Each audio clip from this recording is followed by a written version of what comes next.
ئێرە نەخشەی شاری شنگالە دەمانەوێت هەندێک زانیاری ڕوونکردنەوە لەبارەی داگیرکردنی لەلایەن داعشەوە و دواتر ئازادکردنەوەی لەلایەن هێزەکانی پێشمەرگەوە بۆ ئێوە بخێنە ڕوو. لە 3 ئابی 2014 چەکدارانی داعش لە چەند قۆڵێکەوە پەلاماری شنگالیاندا.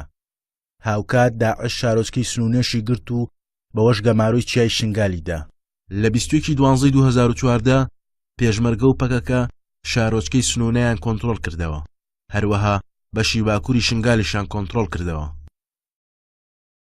لە 12/11/2015 دوای بردومانێکی چڕ لەلایەن فڕۆکەکانی ئەمریکاوە پێشمەرگە لە قۆڵی حەردان لە ڕۆژهەڵاتی شنگال بەرەو کارگەی چیمەنتۆ پێشڕەوی کرد، دواتر لە قۆڵی سۆڵاقی شەو بەرەو شەقامی 47 پێشڕەوی کرد. پاشان لە قۆڵی گابارا و قزڵکەند لە ڕۆژاوای شنگال بەرەو مەفرەقی گڕعوزێر و وەردیە پێشڕەوی کرد، دواتر هەردوو هێز بەرەو سەربازگەی دۆمیز لە باشووری شنگال پێشڕەویان کرد. چەکدارانی داعش لە قۆڵی بلێحجەوە پاشەکشیان کرد.